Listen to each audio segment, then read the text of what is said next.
Black Scully on, check. Got a little American Media Day shirt on, check. Welcome to another marvelous episode. On today's docket, first and foremost, I'm so happy to be back, to be doing this. It's been an outstanding start to the 2026 year, and I'm just ready to talk about college football. Of course, you guys know I'm live every week with Overreaction Monday, as well as and that's on Mondays, of course, and sometimes on Tuesdays. And then I'm also live every Thursday, 2:15 p.m. Eastern Standard Time with College Football Showdown. But everybody know this is my baby. This is where we get controversial. This is where we start to talk semantics. And this is where we talk about topics that I really love to talk about. You know, those editorial pieces are truly my love as it pertains to college football. So today we got some marvelous topics to talk to you about. As always, into the news. We'll be talking about that, bring you some of the latest stories of college football. If you've been busy, you got some spring trips coming up, the kids got spring break at school, you're getting ready for that. I will keep you in the know with everything that's been going on in the wonderful world of college football as it pertains to Into the News. Also on today's docket, Bill Connolly, who does SP Plus, is out.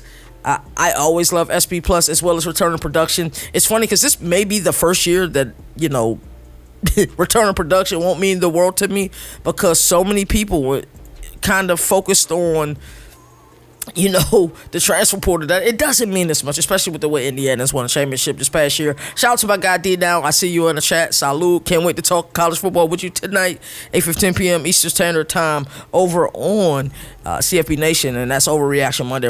It's really a great G6 show that we're going to be bringing you. And we're going to be bringing you much more G6 content. I don't know if you guys could tell, I have an American Conference shirt on. I almost said athletic, but I didn't say it this time. But updates with this show. We went live pretty much, I think, 5 days a week last year. We're going to be doing things a little bit more differently. I'm going to focus more on the repurposing of content. I didn't do that enough last year. 3 days a week for now, Monday, Wednesday, Friday. That is scheduled to change. We got media days coming up this summer. I went to 3 last year. I plan on going to 6 this upcoming year. Super excited for that. I plan to attend more games this year. More fall camps this year like we did at FAU last year. So I'm super excited for everything we have coming up this year. Also working on some docuseries. I'm going to the NFL draft. There'll be a documentary accompanied with that. So truly excited for everything we have going on. But on today's docket, as I was saying earlier, we're going to talk about Bill Connolly's SP Plus. Normally you talk about the top 25. We'll talk about the top 30 and kind of what is its relevancy or kind of its place in the sport in this day and time, because sport has changed tremendously, and it's changed tremendously over the last 2 years. Because really, back in the day, you built your roster out of high school. You rarely received transfers because a lot of people didn't want that redshirt year. But now it's like, because of the portal, and you only have one portal now, so that's even changed the way that roster construction is perceived or the way that it's looked. So we'll talk about that. We'll look at the SP Plus top 30. Also, on our docket today, we're going to talk a little bit about Trinidad Chambliss and everything that's been going on with that saga and him trying to remain eligible for this upcoming year, which he was able to do. That's on the docket. Also, we're going to do some spring camp intel. So for around the nation, we're just going to go city to city in these great college football cities and talk what's been going on in that camp, some of the news that we've been getting. We're going to talk about that. And also some spring dates to watch when there's some fall camps. When there's some spring camps open, when do spring camps end, when is their spring game, if they're having a spring game. We're going to talk about all of that. Governor College Football, hashtag go CFB. CFB Nation, your only college football destination. Let's get it. Governor of College Football, we're going to recap ACC. Hey, that's Two CJ great defensive on minds. that They have to be better on that side of the ball.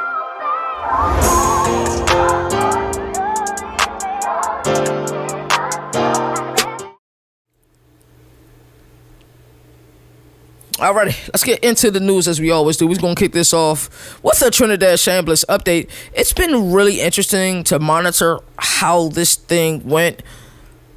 2025 was an interesting year for me. I feel like I've had years where I predicted things in a more correct facet. This is one of the years I was way wrong about a few teams, and that's okay. And the interesting thing is it's like I see people get trolled for incorrect predictions, but it's easy to do that when you did not set forth a prediction or you did not have a platform to even set forth a prediction. But one of the things I have predicted right so far in this new season was like I don't think that Trinidad Chambliss will lose in the state of Mississippi court. Like there's no way in the South where football is beloved. There's no way. We don't care how much litigation the NCAA tries to articulate. It's just not going to happen. That's just the world that we live in when it comes from football down south. And with Trinidad Chambliss at the helm and Keywan Lacey at their running back, you look at the pieces that they have. Pete Golden now the head coach with Lane Kiffin heading it at LSU. There is no way that Ole Miss won't be in the thick of things in the SEC. And I know you look at other teams, there may be, other rosters that you feel like are constructed in a sexier path. But I truly believe that Ole Miss will be right there in the thick of things as it pertains to success in the SEC this upcoming year. So the Mississippi Supreme Court denied the NCAA's appeal Friday. Chambliss never played a snap in 2022 at Ferris State. And in my opinion, at what point are we violating HIPAA compliances with all the information that he had to provide to the NCAA? Like, it wasn't right. The NCAA denied his waiver twice. Local judge called it in bad faith. Supreme Court judge backed that ruling up.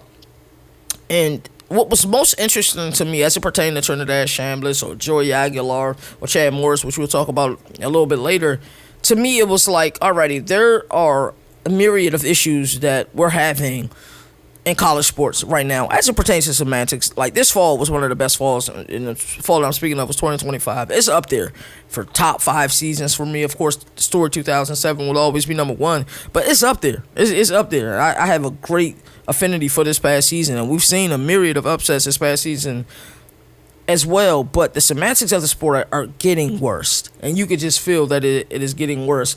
But out of everything that's going on, whether it's tampering, poaching, eligibility, of course, is one of those things that's going on. The rigorous schedule that these coaches have, and that always pursue perfection because the regular season matters so much in our sport. This is what they decided to deal with. This is what they decided to choose. So out of everything that's going on in the sport, the thing that they decided to eligibility was the issue. And granted, yes, you do feel uneasy when you have some 17-year-olds like Orion Williams. When he came into college, he was 17 at most of that his freshman year. I get it. You got guys that are 24, 25 at that age, some even 26 at that age. You should be heading into the NFL in your second, third, or fourth year at the NFL level. So I get it, but I just don't understand why not the Supreme Court, why the NCAA's hill that they were ready to die on is eligibility. Well, I think we have major concerns. 2025 stats. Trinidad Chambliss, 22 touchdowns, 3 interceptions, almost just shy under 4,000 yards. He was SEC Newcomer of the Year. And just played phenomenal. He was even phenomenal to watch in the playoffs. I remember that heartbreaking loss that they had to Miami in the playoffs this past season. But I think it also cost him a major opportunity with EA Sports. And he was going to be one of 3 cover athletes. So I was trying to guess who's going to be the other 2, because last year the cover athletes were Jeremiah Smith and Ryan Williams. So he kind of lost out on the ability to have, get some money. And these kids are getting a lot of money at the collegiate level now. But to be on the cover of a growing game, a game that's actually going to be on PC this upcoming year, I don't know. Like, NCAA, what's going on? Why is this the hill you want to die on? I just have so many questions, and I feel like Charlie and Baker and company won't give us the answers that are required to kind of figure out, why is this the hill? Like, there's teams out here poaching. When are we going to have legislation for that? When are we going to have the rules for that have to be honored from this date moving forward? When are we going to have that? Why is the hill you guys want to die on? Eligibility. That's what I'm not quite understanding with the NC2A. But Trinidad Chambliss wins. He will be a part of this 2026 Ole Miss program, and they're going to be dangerous, like I said, in the open. Story number 2, we'll talk about TJ Finley a little bit. I've seen this guy bounce around, and it gets ugly. It really gets ugly for some of these kids. As much as we love college sports, you see it rear its ugly head, sometimes in the favor of the university. Sometimes it rears its ugly head, sometimes in the favor of the player. But, he's going to go pro after 6 college seasons. And we know that this sport can be ruthless. We know that social media can be ruthless. 7 stops, LSU, Auburn, Texas State, Western Kentucky, Tulane, Georgia State. And he's supposed to play at Incarnate Ward this season. Ended up never playing near. His career stats is, 7,000 yards, 43 touchdowns, 27 interceptions. Texas State probably one of his best years at his career with 24 touchdowns. This year at Georgia State was just awful. It was just an awful year for the program. My boy CFB Moon has his show, World of College Football, and, he has a lot of access to that program. And some of the conversations we have, off the record, and he's telling me what's going on down there at that program. It's interesting. I want nothing but the best for that program, and I shout out to that program because the program is giving us a lot of access, almost like evergreen access when it comes to being there at Georgia State and learning more about the program. But I just hate when this type of stuff happens to players because you can see the potential is there, and then sometimes you have these portal dwellers to say, all right, well, maybe there's something else out there. Maybe there's something else out there. And you just start to go and, your window of opportunity starts to close. You start to go to programs that, your high school, rating says that you're better than these programs. It's just really interesting. I'm hoping he can be one of those success stories and, one of those made-for-TV movies, like Kurt Warner's story. It'd be interesting to see, but like I said, 1-6 at Georgia State this year was bad. But, what type of opportunities will he get? I believe it's still pro day season, so hopefully he gets an opportunity there. So it's going to be interesting. We're wishing nothing but the best and success and happiness for TJ Finley. Moving right along, our third story for our Into the News, we're going to talk about Arch Manning a little bit. Before I get into the actual story that we were just going to talk about, this is a simple update on this injury. Why is Arch Manning so disliked? I think that is something that I can't quite put my finger on. It's something I don't think I'll ever quite understand. I don't think people realize. I think because it was the expectations versus reality parallel that we talk about all the time. I just truly don't understand why Arch Manning is so disliked. I understand some abysmal performances to start the year. I don't put that all on him. I think sometimes you got to give credit to the other team. Like in that Ohio State game, it was ugly. I mean, it was a few other games that were ugly. But I think this is where we start to look at the media hype and the hype train. Like, did you not watch the rest of the season? Did you not see him figure it out? Did you not see the pieces that they got this upcoming year? Are you not excited for Texas football? I don't know. That's where I start to say, like, do you watch college football or do you just skim through it? Like the Fernando Mendoza hate. Yes, Ty Simpson played phenomenal this past season. But Fernando Mendoza 16-0? And we're thinking there's somebody better than him at the quarterback position. Like, I don't understand that vernacular, but also I don't understand the NFL's approach. The combine and the pro days and all of this stuff matters more than what we've seen on film. I understand the interviews and all of that. You want to really get to know a player, talk to a player, put them in difficult situations, whether it's you yelling out a play call and they have to have the ability to regurgitate it. I understand all of that. I think where I start to get lost is like what the film doesn't matter. Is everybody watching these games who, are you just skimming through the season? You really not watching the games? Do you not know? Like Ty Simpson's story is amazing, but he was struggling to get playing time versus, Tyler Buckner and Jalen Milroe. And yes, Jalen Milroe had a phenomenal college years in Tuscaloosa. I just don't understand some of the hate. But getting back to what I was saying, like I said, I think that's some of the hype train aspect. You know what I'm saying? And it can get ugly sometimes. I just don't understand the Arch Manning. Hey, but anyway, let's talk about the update. Sarkisian said Arch is exactly where he should be in spring practice, throwing well, and being brought back gradually. And that's what's most important, him being healthy, for the start of the season. You just look at the weapons that this team have. It's crazy. It is really crazy. But, they're not rushing him back.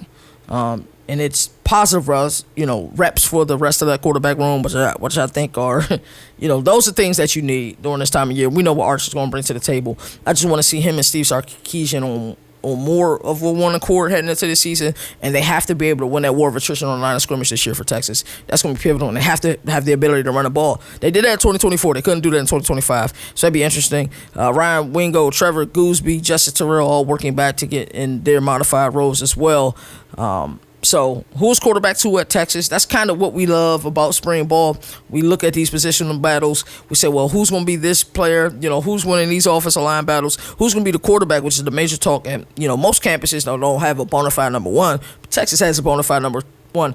Who's going to be number 2 and working into that role? So happy about that. I love the way Steve Sarkisian is approaching this season. There seems to be an increased focus, but I feel that energy from everywhere. And I don't want to call that the Kirk Cignetti effect, But I do want to call it the Kirk Cignetti effect at the same time, because we've seen that what he does works. That attention to detail, that almost deranged and insane, about winning. I think that works, and I think we're going to see a bunch of programs across the country really, get into that. We're going to talk about this fourth story, and I don't like it at all. I don't like it at all, and I'm not the type of person that'll just automatically say, hey, what's going here? What's going on here? Like, I try to look at the whole scope. I try to understand, both sides, and then you kind of get that third side of the story where it's like, okay, these are some things I can interpret. These are still some things that are cloudy or unclear. I think this is how we get to true resolution. So Sonny Dykes and this Josh Hoover situation. At first, when I first seen the clip, my first thought was, all right, this isn't right. We all know this isn't right. Was it cut? It wasn't cut. I was looking at the video. I was trying to catch the cut and see if the film was cut up. And the way it was said, it came out awful. And people had the right to get on Sonny Dykes. But me I haven't been around Sonny Dykes a lot. I was at Big 12 Media Days last year. Spoke to him. Didn't interview him. Quick conversation. He seems like a pretty cool, chill dude. I don't know him, but that's just the impression that I got. I think, and I haven't watched the whole interview too. Let me just put that out there. But I think what he was trying to say is everybody down there in Fort Worth is so concerned about losing Josh Hoover. I think he wants to get to the point where we're over it. We've seen something similar, not to the as negative effect, but something similar in Knoxville a season ago when Nico Iamaleava decided to enter the portal. Things weren't working out between him, Josh Heupel, and whatever else was going on. He ended up going to UCLA, and then they had to scramble and fight the quarterback. And Joey Aguilar was able to be phenomenal this past season. I look at that and I say that, yes, he said Josh Hoover turned the ball over 42 times in 31 starts. That does not tell the whole story. It never tells the whole story. Sacks are the same thing. It never tells the whole story. It was in bad taste for him to say that, but I don't think he truly meant that the way that it was said. I think it was just one of those things. He's tired of hearing about Josh Hoover. Imagine going to spring practices, how are things going post Josh Hoover, who's our quarterback going to be, because they just knew that they had their guy. And we had an opportunity to sit down and speak with Josh Hoover last year at Big 12 Media Days. He's a stand-up dude, so that's who you thinking you're going to have as your guy. He ended up going to Indiana, and that's just about to say the way that Cignetti runs his system, you can't turn over the ball. We're number one in the nation in turnover. I think a lot of people fumbled over that. It was just like, nah, you're wrong. You shouldn't have said that. Yes, he shouldn't have said that. But I don't absolutely think he meant it verbatim the way that he said it. I think he was just trying to say, hey, let's get over this. I'm tired of talking about this. It's like one of those things, you let's say you take a week off from work, right? Or 2 weeks off from work. You get back to work, everybody, hey, man, how's your vacation, man? We're glad to see you. First person, hey, how's your vacation? You just start to get monotone, bro, I'm back at work. I don't feel like talking about it. I enjoyed my vacation. Leave me the hell alone. It felt like one of those type of things. You feel me? So I don't think it was meant as it was. It wasn't poor taste. But also at the back of this, give Kirk Cignetti credit. We've seen quarterbacks go and play for him and have some of the best seasons of their career, and that's the expectation that he sets forth, to make those sound plays. He don't give a damn how good you are. You're going to be talked to. You're going to get a talking to. Jeff Brom is the other guy I think about that. Hey, you make a mistake or almost make a mistake, you got to answer for that. What were you thinking? What did you see? I need an answer. And don't give me just some regular regurgitated answer. I need a real answer. What did you see? What were you looking at? I think that's what you're going to get from it. So you're not going to see that same Josh Hoover there. So, and of course, they got a new offensive coordinator down there in Fort Worth, Gordon Sammons. And I don't know. I think things is really interesting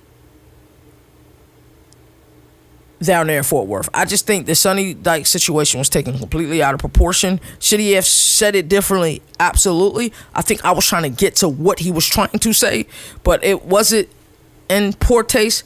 Maybe, depending on the way that you're looking at it. But I think at the end of this thing, he's just trying to say, okay, listen, he's gone. He's in Bloomington. Right now, we're in Fort Worth. I don't care. I think that's what he was trying to say. I think that's what he's trying to get to. And also, the 42 times in 31 starts, I need to get back to that. You're in the Big 12. Remember, I said doesn't pick the whole story. Sometimes Big 12 games are the first to 42, maybe the first to 49 or 35. That's what the Big 12 is. You got to score points in that conference and win games. And a lot of times, you may have a ball. Closest conference as it pertains to game-winning drives that there is in college football over like the last 5 to 7 years. That's what you get in the Big 12. So if he's trying to go down the field, win a game, or he's down a couple touchdowns trying to get back into the game, yeah, sometimes you're going to force a couple errant throws and things are not going to go in your way. Like, so that doesn't tell the whole story. But like I said, I'm interested to see what happens in Fort Worth this year. Can't wait to get to Big 12 Media Days. It's July 7th and 8th this year. We will be in attendance. We will be on Radio Row, and we will be live the entire time. That's what we plan on doing at Big 12 Media Days and any media days we go to this year. And I do want to have a sit-down with Sonny Dykes. Not really talk to him about Josh Hoover, but talk to him about the expectations for fall camp, how the quarterback's looking, like those type of conversations are the conversations that I want to have, right? And I don't know. It's interesting to me what's going on, and they got a new kid that's a stud, former Harvard quarterback, in Jaden Craig. So I like where things are headed down in Fort Worth. I think he's just tired of hearing about Josh Hoover and all of that, and so I think that's what you kind of get there. Now, the last story of our Into the News segment today is we're going to talk a little bit about Chandler Morris. NCAA has filed a formal opposition to Virginia quarterback Chandler Morris' injunction for extra eligibility. I think it'll be interesting to find out where he lands because he's been dealing with this. I think he would probably receive a waiver for the transfer portal. Would he have gone to Clemson and try to get the starting job there with his dad being an OC there? That'd have been really interesting. ACC Commissioner Jim Phillips filed an affidavit supporting the NCAA against one of his own conference players, which is crazy. I don't know. It's just crazy. Same move SEC Commissioner Greg Sankey made against Alabama basketball player Charles Bideko in February. And then, Bideko ended up dropping, his case completely. But Chambliss wins in the Mississippi. Morris will probably lose in Virginia. It's the same argument, different state, different result. Virginia is in the South, but it ain't the Deep South. You see what I'm saying? There's a difference there. When you're in the Deep South and football is king in the Deep South, oh yeah, it's a different. Oh, he's a starting quarterback for Ole Miss, for Mississippi. Mississippi got a chance to do what they did this past year. We don't give a damn what the NCAA say. We're going to win this case. That's just the difference. So that's our Into the News story. Hopefully I caught you guys up completely if you've been, under a rock or you've been busy with the kids, spring break, all of that. Let's go ahead and move into our next segment. Let's talk about some governor reacts. And we're going to react to the SP Plus top 30, not top 25, top 30. Alrighty. So we're going to talk about SP Plus. Love the SP Plus. I think this gives me one of those analytical looks into things. And I know people, if you like top 25 polls, and we see like the JP poll, that's more of an analytical poll. It's just based on data and metrics. And sometimes you don't know the algorithm. The SP Plus plainly kind of gives us this algorithm. This is not a poll. It's not vibes. It's not the eye test. Like, we do our CFB Nation top 25. That's the eye test. It is an analytical. We're not putting things into an algorithm. It's purely the eye test. What did you guys show me on Saturday, or if we're in the middle of action, or Con USA? You gave what did you show me on Tuesday, Wednesday, Thursday, Friday, or Saturday, and hey, that's what a poll is, right? It's just tempo and opponent adjusted efficiency model, predictive. It's not resume or merit based. It tells you who should be good based on return production. It's 4 pillars that it relies on: return production, recent history, recruiting, and coaching changes. One of those pillars, return production, and it's funny. It's like Nino saw the future to this thing, because Nino's like, I'm not a huge return production guy. And just like I don't love all analytical like stats. I think ADOT is one of the most. The stat doesn't tell me anything. Like, we talk about a quarterback performance and ADOT, average depth of throw. That's all right. If the simple that you in a Mike Bobo system, and of course you're gonna take some vertical shots, but a lot of his plays are gonna be quick screens. Hey man, we got Zachariah Branch out there. Get him the ball and let him make plays. That doesn't tell whole truths about ADOT. You know what I'm saying? So, but yeah, Nino was on top of this as it pertains to return production.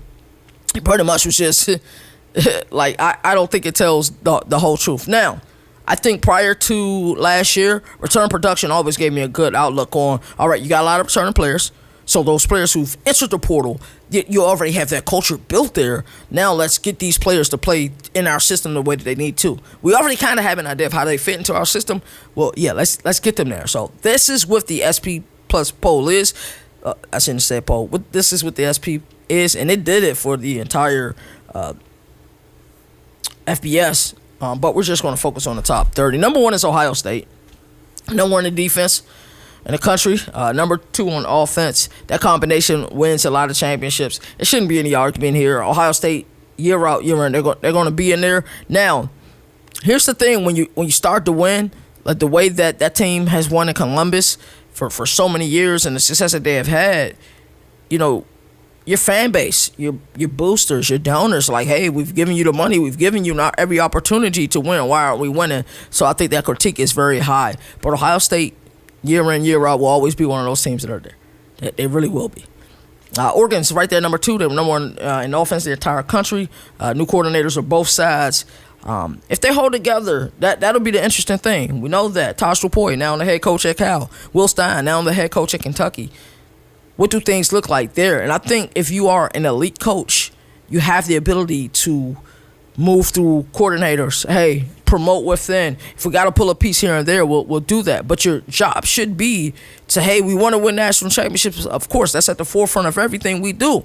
But also, you should be getting your guys jobs. You should be getting them head coaching jobs. And that's something that Dan Lanning has done an absolute great job at. I saw the great Josh Pate, future commissioner of college football, ask a question, what's the best job in America? For me, the best job in America is in Eugene, and it's hands down in Eugene. I don't even think it's close. The resources, the backing of Nike, that's Mr. Phil Knight, CEO.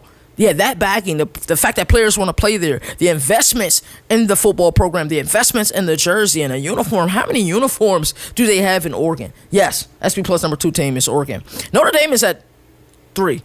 And things are getting really interesting in Notre Dame because I don't think it's the atypical defense that we saw a season ago, right? I think we saw Mike Denbrock and company start to figure out on offense. And then we look at CJ Carr's coming back. He had an impressive season last year. My boy Jalen Wilson, my co-pilot on our show, College Football Showdown, always say, hey, CJ Carr's who they wanted Arch Manning to be. That was one of his favorite statements that he would always say. But with Marcus Freeman, and they're building out there in South Bend, I'm very critical of Notre Dame just from the whole MOU situation. And then that their top 12 team that guaranteed to the college football playoff. I don't like handouts, bro. Earn it.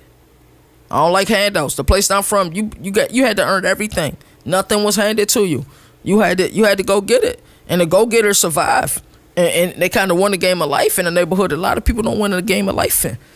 My parents worked hard to get us the hell away from there, but I'm glad we was there. I'm glad you learn so much just being there, just seeing things, learning what not to do, learning what to do, having to hold it down for yourself and make sure that respect is there for you. So I love it. Georgia at number 4. Kirby Smart, man, just building one of those programs. I think a lot of times when we think about Georgia, we think about culture, and we think about culture in a negative facet. The players always get in trouble there. And yes, that's just something that's just been happening a lot down there in Athens. But it's also the culture the other way around with the skull sessions and the ability of, player-led accountability. The player's going to hold you accountable, and the coaches will also hold you accountable as well. But I think that's what you get there. It's just in the offseason, them kids don't know how to act. But you look at them, man, number 5 offense, number 5 defense, and they're quietly still elite. Gunnar Stockton. Is he one of the most disrespected quarterbacks in the country? I never know where to place him because I seen games, I'm like, we could have got a little bit more from you, Gunnar Stockton. But I seen games like the regular season Ole Miss game last year. Yes, I seen the game against Tennessee, against all odds, where every analytical stat say, hey, Tennessee wants this game, but against all odds, he found the ability to win. That's what I'm excited about. Indiana, number 5. Preseason top 25 Indiana will be my number 1 team, right? Fitting that national champs. It dropped to 5, but keep in mind, this is not a poll. It's not resume based. It kind of is, but it isn't. Recent history, right? Recruiting. What else we talk about? Return of production, like and coaching changes also take shape. think Indiana has the best coach in college football. Some people may say, hey, that's too soon to say that Kirk Cincinnati is the best coach in college football. But did you not just see the run that they went on 16-0 in this era, NIL era, where, yes, teams who spend the money have greater opportunity to win, but everybody has an opportunity to spend money now. Stop being cheap. Texas at number 6. Solid across the board. I know a lot of people aren't high on Arch Manning because of the way he started the season last year. And I always say, do you watch college football or do you skim through it like you see in my lower third? That kid played impressive down the stretch last year. I love what I saw out of Arch Manning. I really did. And I'm excited for Arch Manning this year. Should be numero uno on a lot of people's Heisman board. I'm telling you. That there's going to be a show in Austin this year, and I don't think people are ready for it. You better be ready for it. Texas Tech is number 7. This is a program who understands it. They're in a conference that's a little bit more friendlier than some of the other Power 4 conferences. Texas Tech say, hey, we got money, and we're going to spend it. And we're going to buy our roster, right? And we got the coach that's going to lead this roster and develop this roster and give people a reason to believe down there in Lubbock. I'm telling you, Texas Tech is dangerous. Love seeing them at number 7. And they're above Miami. They're above Alabama. They're above USC. We seen them on the college football playoff last year. Wasn't pretty what we saw. But, hey, they may have their guy at quarterback. They really may have their guy at quarterback. So, since you see what's happening down there, Miami at number 8. And it's interesting that Miami is at 8. We seen that thing. You're starting to believe a little bit more in Miami. You start to see some of the old heads come back with Miami. You know, Darian Mincer is their quarterback this year. He's going to light the ACC up, just like he lit it up last year in Durham. Just in Coral Gables this year, right? Cooper Barkate came along with him. Malachi Toney, stud freshman wide receiver last year. You can really start to see it happening in Miami. So I love to see them at number 8 on this list. Texas A&M, what do they look like? Post Colin Klein. I seen them having abysmal playoff performance versus Miami a year ago. Mike Elko, what does it look like in year 3? We saw the defense. What type of improvement does Marcel Reed make? Because we see at times it's like, yo, this kid is miraculous. He's one of the best, right? But, you know, what type of progression does he make? LSU's number 10. If you guys don't believe the Lane Kiffin experience is real, it's real. A little bit later on when we do our spring camp intel segment on our Around the Nation segment, the practices, how fast that they're moving in practice, like, everybody say they have that turbo offense. It's only a few teams in the country, I think, that really runs at a turbo pace, where you see elite defensive players, like, literally on the sideline, struggling to breathe and throwing up. Like, that's how fast that they run it. LSU's going to be miraculous this year. I can't wait to see it. Like, a lot of people call Lane Kiffin this, call Lane Kiffin that. Lane Kiffin wins. That's what he does. He wins a lot of ball games, right? I know he doesn't have the natty as a head coach, but he wins a lot of ball games. He really does. And the system works. And it's a proven system, right? And he always seems to get supreme balance in that system as well. I can't wait to see this LSU show this year. Number 10, SE Plus, top 30. It's 136, but I'm calling it top 30. 11, Alabama. I think there's some mystique to Alabama this year. I think we kind of don't know who's going to be the quarterback this year. Kalen DeBoer, year 3. What does that look like? They were able to get Oklahoma back in the playoff, but abysmal performance versus Indiana last year in the college football playoff. What does it look like for Kalen DeBoer? These are kind of uncharted waters for Alabama fans because year in and year out. And it was harder to make the 4-team college football playoff, but they knew with Nick Saban, they knew with the ability to recruit, pre-NIL era, right, that they were going to be there in the thick of things. That's just the faith and the way it was rooted. I think we're going to see more coaches, like, hey, having that psycho mindset like Kirk Cincinnati, like, hey, yo, you're paid to do a job, do your damn job. Right, but they're still student athletes, right? That's a whole nother discussion. Oklahoma at 12. Brent Venables, outstanding coaching job last year. Really outstanding coaching job last year, right? What does John Mateer look like this year? Is he fully healthy this year? Do they keep him upright this year? Ben Arbuckle, what does that look like year 2 in the SEC? Interested to see that. USC is recruited well. Lincoln Riley isn't well liked. He's one of my favorite coaches in college football. You guys should know this already. I have my own playbook. It's an air raid-based playbook. And the person I studied most was Lincoln Riley's. I looked at a lot of different air raid. Even Hal Mummy's air raid playbook from back in the day, a lot of the concepts and stuff that he did. But Lincoln Riley is just brilliant to me. Number 14, the Kyle Whittingham experience is down in Ann Arbor. What does that look like for Michigan? I think that's another team in kind of like uncharted waters. Like, all right, we got a guy here that's had a lot of success out west. I think Kyle Whittingham is a disciplinarian that they need. We're still seeing some of the foolishness there in Ann Arbor. Some comments that shouldn't be made, like read the room, know where you're at, right? Especially after the situation that just happened with Sharon Moore. Like, bro, know where you're at, know your place. Be quiet, right? It's just simple things. So it's just like Michigan, you just want, you know that the Kyle Whittingham experience is going to be real there. You know that the discipline is going to be there, but we can't have coaches saying what bro said, bro. You just can't say that. Number 15 is Tennessee, another team that's in uncharted waters. I think that's going to be what's so great about this season, that there's some teams you just don't know. Like Tennessee, I doubted Tennessee last year after Nico entered the transfer portal. I was like, it's so late in the portal. Who's going to be their guy? Joey Aguilar was impressive, by the way, last year. Who's going to be the guy at Tennessee at quarterback this year? I have a feeling it'll be McIntyre, but I mean, we don't know. Ole Miss at number 16, SP plus top 30. And if you're just joining the show, this is analytical thing. It's not a poll at all, but this is done by Bill Connolly. It's on ESPN if you guys want to check it out. Penn State another 17. How many teams have I said uncharted waters? Matt Campbell's the guy there. They're almost like the Penn State Cyclones at this point, with all of the players that they stole from Ames. And we had a great discussion about Iowa State a few weeks ago on our Reaction Monday. Be like, yo, like, what kind of success can they have? Like, you know, should there be a rule for the amount of players you can take from your own team? Like, you just don't recruit that well that quickly, you know, because your high school players are probably going to follow you. And then you look at the portal, you get what you can get out of the portal, but, you know, the resources aren't plentiful in Ames. They're not going to be spending a lot of money out there. It's heartbreaking. BYU at 18. One thing I know about BYU is I've doubted them the last 2 years. And I'm one of those really stubborn people. I'm not going to lie. That's who I am. I'm like, yo, I like them. I like the physicality that they play with. It's not a lot of physical teams in that conference, right? But, like, there's just something missing there. Bear Backmeyer, I'm interested to see what happens with you this upcoming year. Florida's at number 19. We got John Summerall. He's the head coach from Tulane. Also was at Troy as well. Had a lot of success at both of those places. Billy Napier is back now with the G6. He's with JMU. Actually just received an email from JMU earlier. Moon talked to JMU. We have a great relationship with JMU. Shout out to JMU. So we'll be attending some games there. Maybe I can see if I make a fall camp there. I know I'm going to Virginia Tech next Tuesday to go to one of their spring camp practice. And I'm also trying to make a practice at Maryland as well. But fall camp, I'm going to try to do a miniature fall camp tour, but it's going to be crazy because we'll just be coming off of media days. So Florida's at 19. Again, we have a lot of questions, but I trust John Summerall, so it'll be interesting to see what's going on there. Missouri, number 20. I like Mizzou a lot. I like what Eli Trinkowitz is doing there. Bo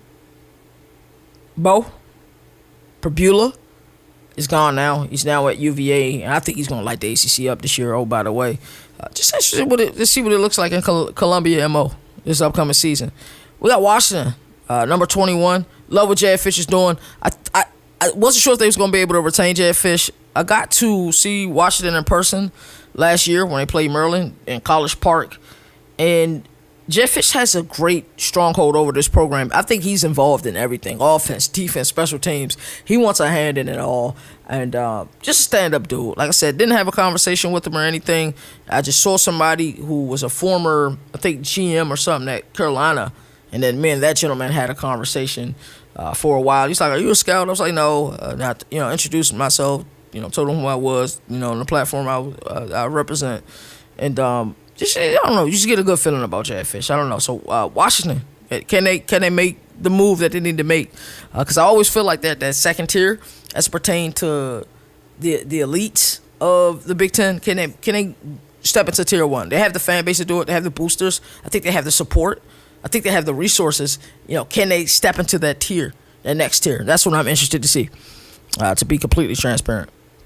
I was at number 22. Let me tell you something about Iowa City. Carrick Ferentz is always going to be in the picture. You know what I'm saying? If there's a Carrick Ferentz coach team, just know that they're going to be competitive. And they're going to win a bunch of ball games. They'll be somewhere around that 8 or 9 game win total. Maybe even 10, depending on the year. Iowa is one of the most disrespected teams that there is in our sport. Kirk Ferentz is one of the most disrespected coaches in our sport. They fall at number 22. Number 23 73, Clemson, uncharted waters. Operative words of the day, uncharted waters. This is another program in uncharted waters. 76 this past season. That's not the Clemson way. Another program, shout out to Clemson, that we have almost evergreen access to. Shout out to them. Anytime I email, Mr. Ross, always get an expedited email. Even if it's something that he can't do, always get an expedited email. So shout out to Clemson, and shout out to everything that they believe and they stand for, and they always look out for us. They really do. That's one of the first schools to really vouch for CFB Nation, and I truly appreciate that. They're 23 in Uncharted waters. We know Christopher Vizina was named starting quarterback. Seen him in some small play. Seen him, I think, versus SMU a year ago. They couldn't block for him, but he did. He did make some plays last year, so I'm interested to see that. South Carolina at number 24. Shane Beamer is on the hot seat, and loyalty got him there. Mike Shula should have been gone. He should have been gone. With the players you had in that roster, also offensive line can't protect the quarterback. That's been an ongoing thing with Lenore Sellers, Spencer Rattler. They just don't protect the quarterback down there. But yes, Shane Beamer's 100% on the hot seat, and loyalty got him there. I hate when bad things happen to good people. So I'm expecting a big year for South Carolina, just to see that lost against Texas A&M when they were up. They had the lead, and he was confident coming into that game. I think he had that feeling that they were going to beat them. Ultimately, they didn't. But South Carolina at 24 in the SP Plus poll. Resources are there. They have a strong fan base. I went to one of their games last year versus Virginia Tech, the Aflac Kickoff Challenge. And when I tell you, they are loud, and they are proud. Very proud people. So, interested to see who the Aflac Kickoff Challenge is. We have a great relationship with Aflac. I feel like I'm doing a lot of name dropping, but if I say your name, we have a great relationship with you. I'm going to shout you out. So, shout out to them. Utah, number 25. Morgan Scaley era begins there. I respect Kyle Whittingham because when it was time to leave. He didn't overextend his stay. But we didn't know that, Ann Arbor up his sleeve. I don't even think he knew it, but he just didn't want to be one of those guys who stayed too long, right? At a place that, he loves, right? And Salt Lake City. So, Morgan Staley era began there. What does that look like? Will we still see that physicality that we've seen out of Utah? Even in the Pac-12, in a conference that was pass-oriented, they still brought that physicality. Same thing in the Big 12. First to 42 is what I like to say about the Big 12. Even in a conference that isn't predicated on a lot of physicality other than the Texas Tech or the BYU of the world, Utah is there. What does Utah look like? Number 26, Auburn. Alex Golesh, first year in the SEC as a head coach. When I look at the Ryan Silverfields, shout out to him. Him and Mo had one of the best conversations I've seen between media and head coach a season ago at the American Media Days. Shout out to him. John Summerall, who's now at Florida. He's in Gainesville now. I think Alex Golesh is in the best spot. And I was having this discussion with the guys over there on CFB Nation on Overreaction Monday. I was like, I don't know. I just think that it's something about that very shooting the SEC that gives people problems. And the reason I believe that is I looked at Tennessee and I'm like, Joey Aguilar's about to run the Veer shoot. What does that look like? They had a lot of success, and it has a lot of success versus the 4-2-5 base defense that you see. And then he's paired with one hell of a coordinator, DJ Durkin, who in my opinion earned the job to be the head coach. But he brings over a lot of players who played in a lot of high quality games last year at USF. Byron Brown is possibly one of the best quarterbacks in that conference. I'm just interested to see what that experience looks like.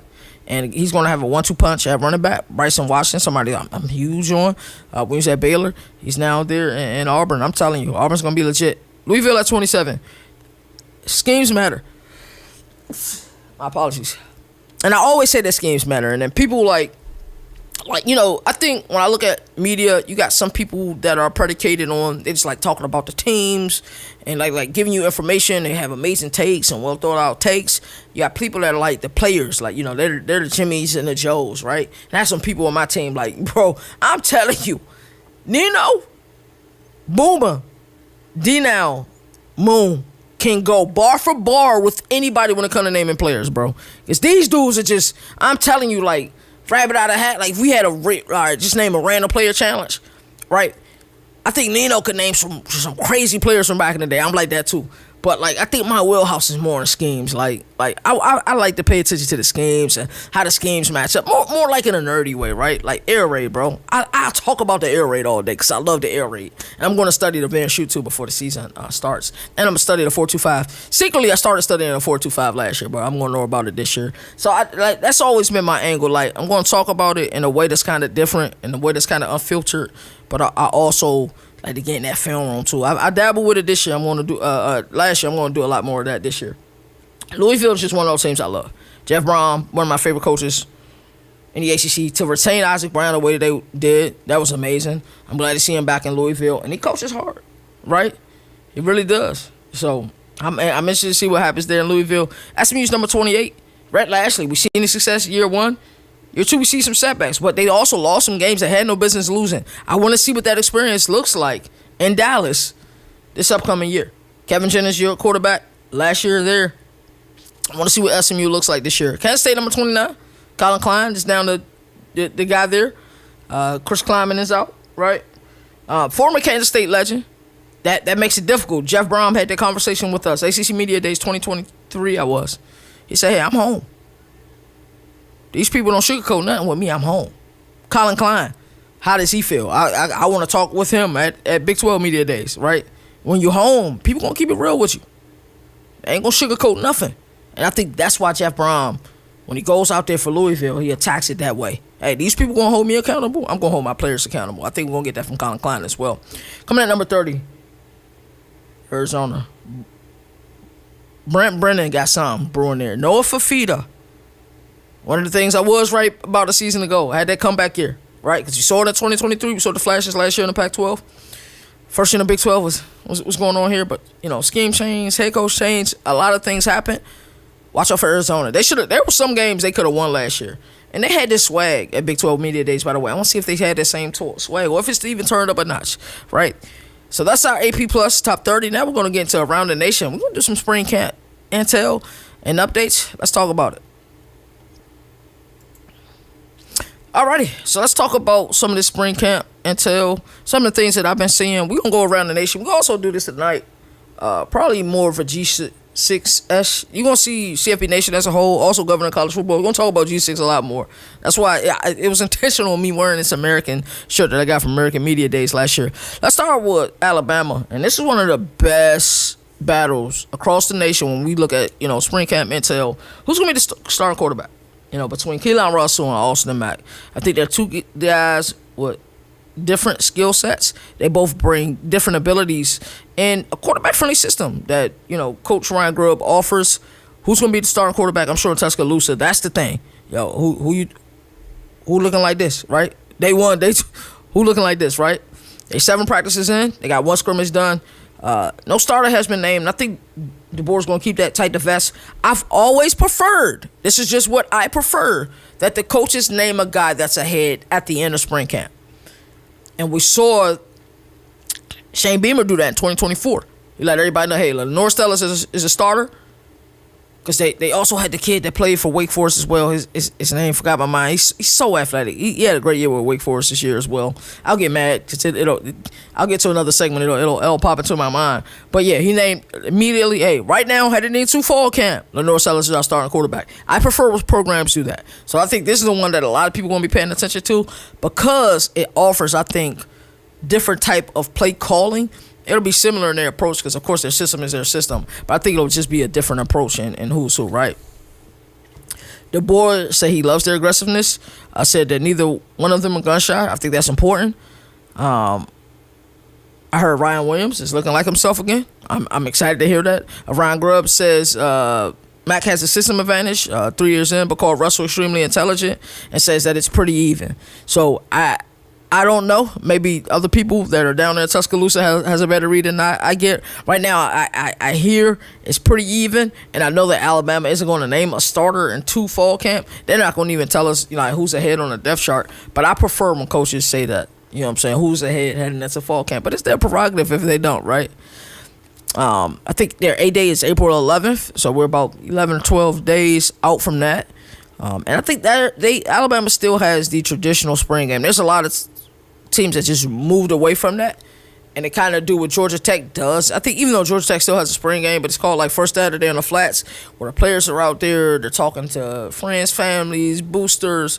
People just come out there and have a good time. I think a lot of programs are moving towards that versus a traditional spring game. I was hoping this year we got some, different spring games, like, maybe Colorado and Syracuse were the two teams talking about having, a spring game where they're playing against each other, right? Because your players go up against each other, they get to get reads, they know what the offense is calling, so, I always feel like the defense has advantage, in that, but, it is what it is. So that's our Alabama, Tuscaloosa. Right now, we're going to move to Baton Rouge. We'll talk about LSU a little bit.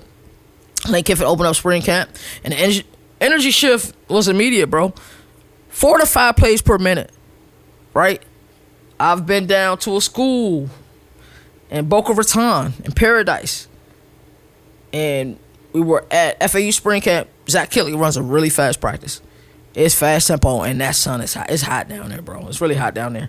So to see that they're at 4 to 5 plays a minute already at LSU is truly remarkable to me. Truly remarkable. Like, okay. All right. Lane Kiffin's on the money, right? Like, that's just the feeling I get. Sam Levitt has participated in passing drills, but not full contact yet.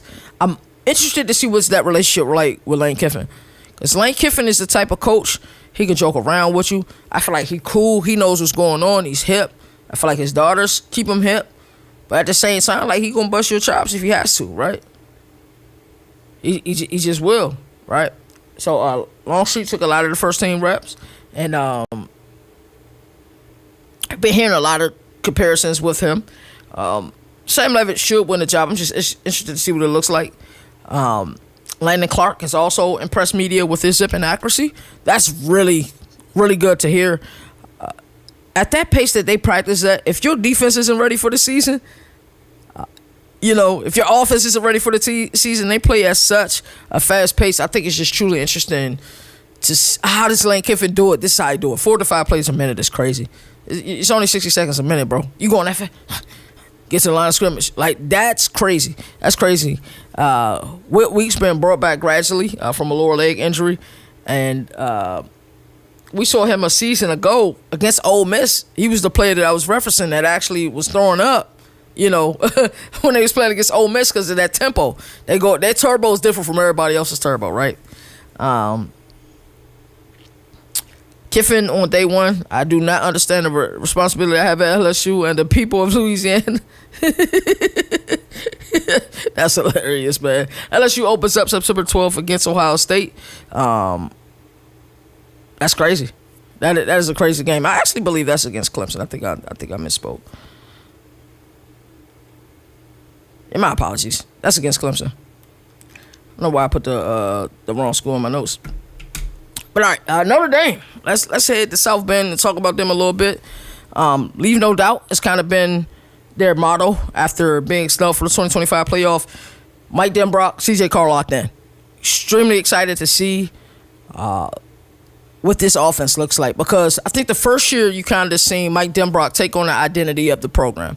Like, we saw him best offense in the nation in 2022 and 2023 at LSU. To go from there to go to a team that, hey, we're a little bit defense more reliant. We have this great running game.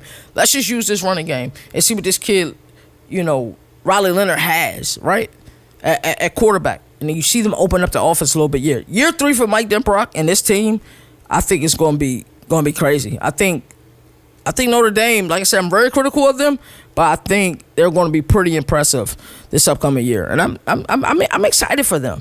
And yes, critical of them because I hate the fact that they're a top 12 team, they're automatically in. I don't like that at all. That ain't even cool to me.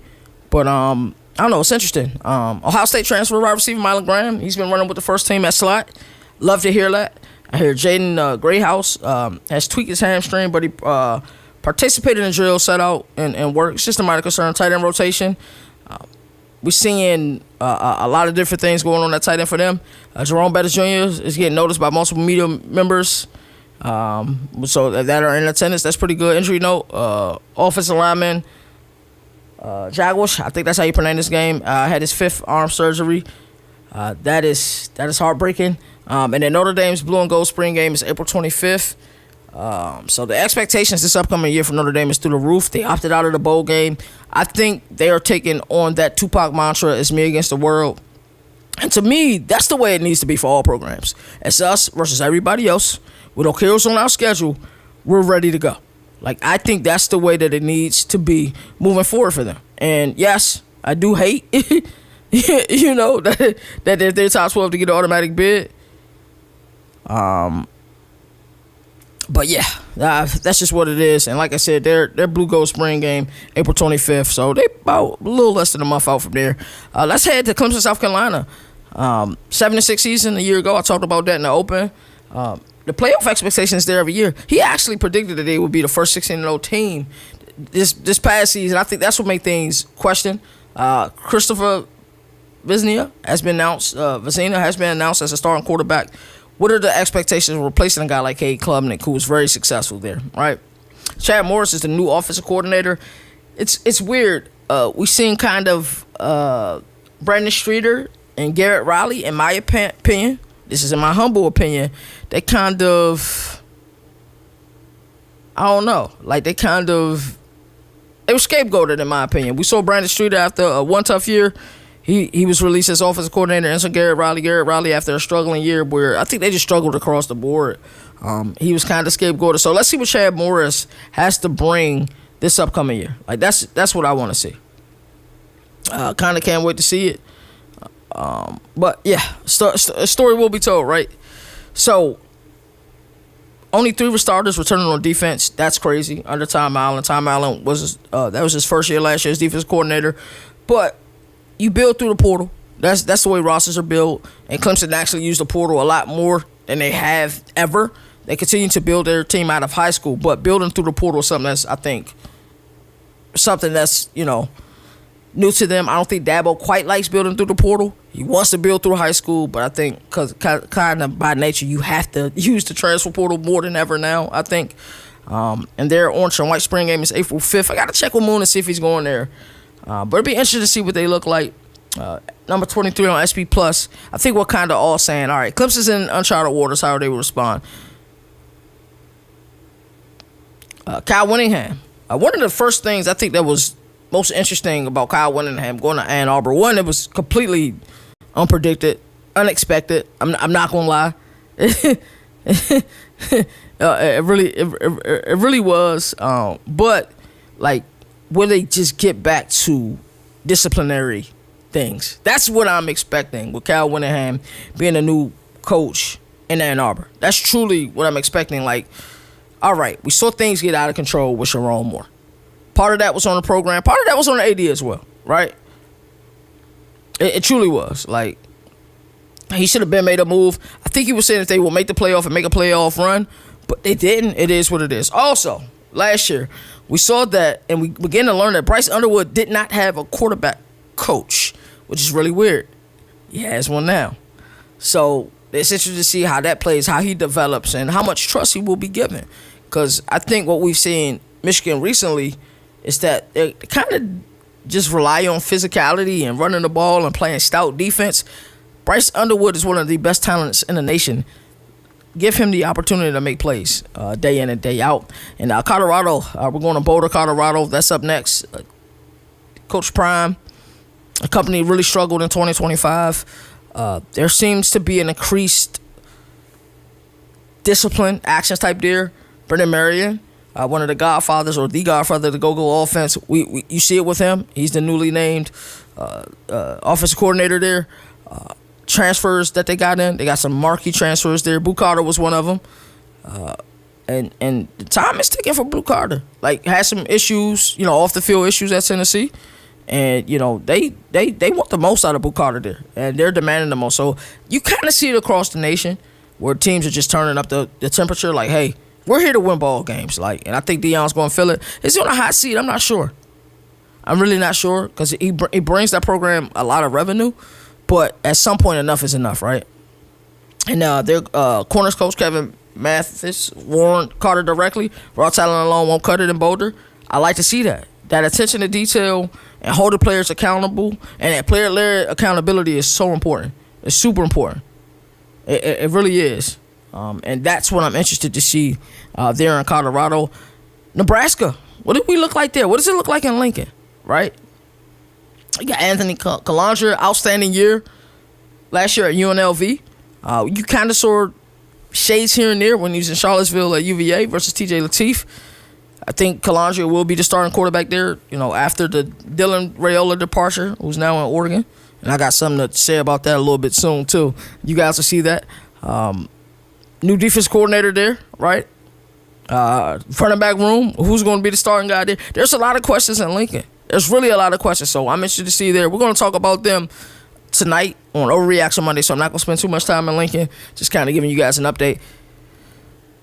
Tennessee, the quarterback battle. Josh Heupel said this thing will extend all the way into fall camp. I expected that. It's kind of the way that they do business there. Between George McIntyre, stud freshman Faison Brandon, and Ryan Staub, who was at Colorado. Also kind of took a dig at Colorado as well. I forgot their ranking in the ESP Plus, but it was pretty highly ranked in the SP Plus. I think it was top 13 or so. So this offense is going to score. That's just what they do. Joey Hazel and Josh Heupel, they find a way to score. But who will be the starting quarterback? I think that's impressive.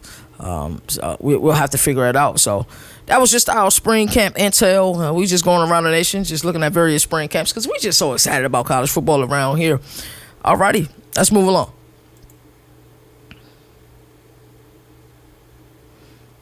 Alrighty, so I also wanted to talk about today was we kind of have an issue in college sports right now. And it wouldn't be me if I ain't get on here and yell a little bit, right? It just wouldn't be me if I ain't get on here and yell a little bit. I think this retired or revert, however they worded, numbers thing is kind of starting to get to me. I'm not going to lie. I'm not going to lie at all. Like, to me, a retired jersey should be retired. I never want to see somebody wearing number 21 ever in Ann Arbor again. I just don't. I don't want to see nobody wearing number 11 in SoCal again. Somebody's going to be wearing number 8 in Eugene again, and I hate that that's happened, right? There's certain players, I don't want to see number 5 worn in SoCal again, right? I never want to see number 2 wore at Auburn again. Just certain numbers in these players.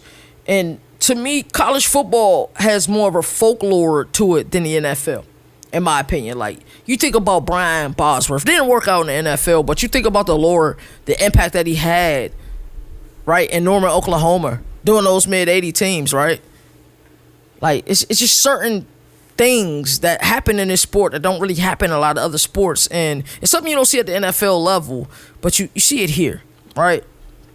So the first thing I want to talk about is this USC Matt Leinart thing, right? Matt Leinart went on this podcast and said USC asked him multiple times to unretire his number 11 jersey for 5-star recruits. His answer every single time is absolutely not. Why would he unretire his number, everything he's done for that program? Why would he unretire his number? Like, to me, it is disrespectful of the program to ask this man to unretire his number for a recruit that may only be there a few months if he don't like his playing time, right? Why would he unretire his number? Like, the disrespect in that program to ask him to unretire his number, to me, is absolutely preposterous. Like, it's crazy, right? I don't know. I don't get it. Why would he retire his number, right?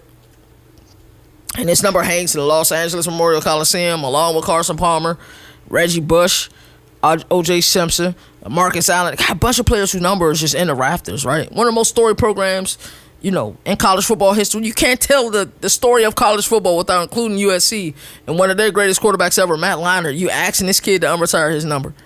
That's crazy to me. I don't know. It just doesn't make very much sense to me. I'm going to be real with you. And to ask him on behalf of recruits, like, that's one of your calling cards to get a recruit. Do your recruit really want to play, or does he just want to see how much leverage he's going to get with you, right? To ask Matt Leinart to retire his jersey is crazy. We got another case here. We got Oregon with, Dylan Raiola and Marcus Mariota. Yeah, Dylan Raiola, he was at Nebraska. After, everybody thought he was going to go to Georgia, ended up going to Nebraska, had 2 great seasons there. And he transfers from Lincoln to Eugene and wants to wear number 8, Marcus Mariota number. And Oregon doesn't officially retire numbers, just so everybody know. But everybody in Eugene knows what number 8 means, right? It's Marcus Mariota, former Heisman Trophy winner. He's the standard of what it means to wear that number. Of course, Dylan Gabriel wore that number as well. And now Raiola, who won't even start this year, is wearing that number. I just don't like the fact that they have that type of access, but I think this is why the resources are plentiful in Eugene. Why is somebody else wearing that number? right?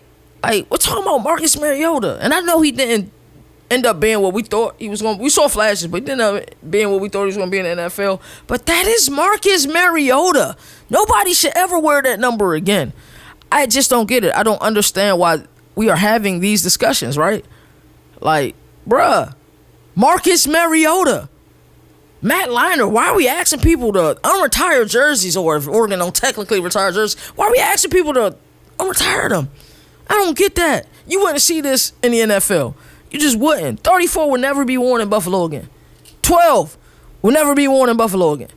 It just won't. Number 8 will never be worn in Dallas again. Of course you have those teams, right?